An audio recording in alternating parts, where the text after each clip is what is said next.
Hey tennis fans, I'm Grace Carter and this is Tennis Now presented by Tennis Express. You know, in recent years, 30-somethings have become a dominant force in tennis, and it's kind of difficult to pinpoint exactly why that's happening. Is it really fitness and training, or is it simply a generation of the greatest players of all time? How do they continue to play at their best into their 30s? In other words, is it really 30-somethings that are incredible these days, or is it just Roger and Serena who are just so incredible, no matter what their age?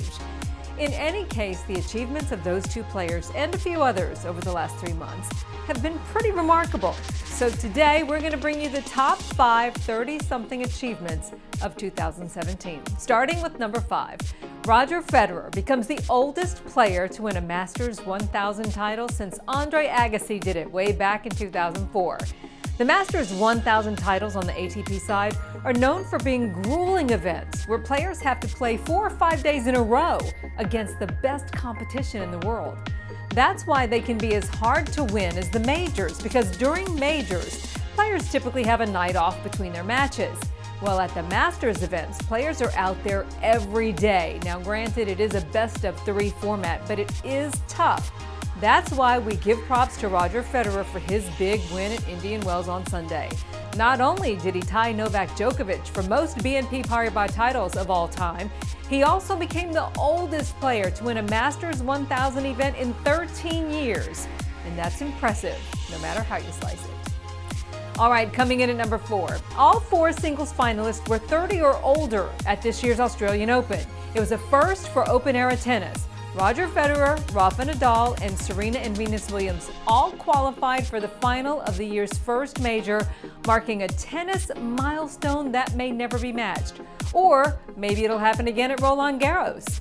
Either way, it was yet another shining moment for the 30-somethings in 2017. Number 3 on our list is another mind-blower.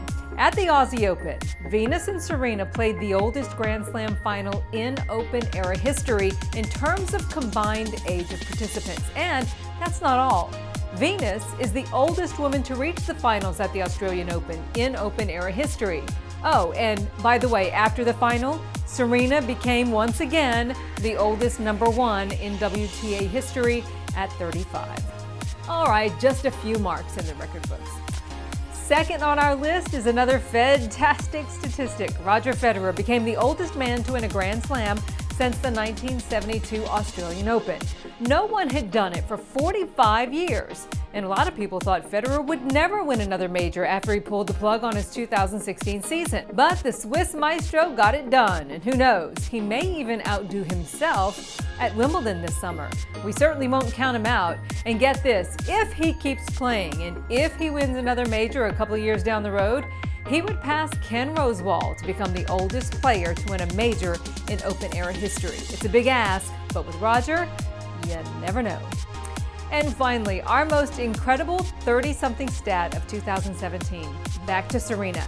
She has won 10 Grand Slam titles since turning 30, more than triple the total of the next closest 30-somethings. Come on, that's just beyond impressive.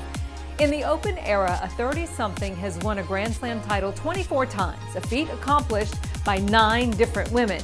But Serena is the only woman to do it more than 3 times, meaning she has won 3 times more majors than Margaret Court and Martina Navratilova did after turning 30, and 5 times more than Chris Evert did.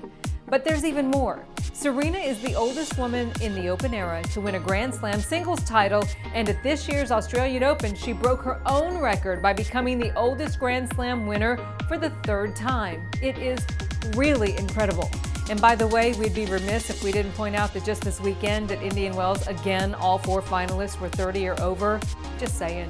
That's it for this edition of Tennis Now. I'm Grace Carter. We'll see you next time.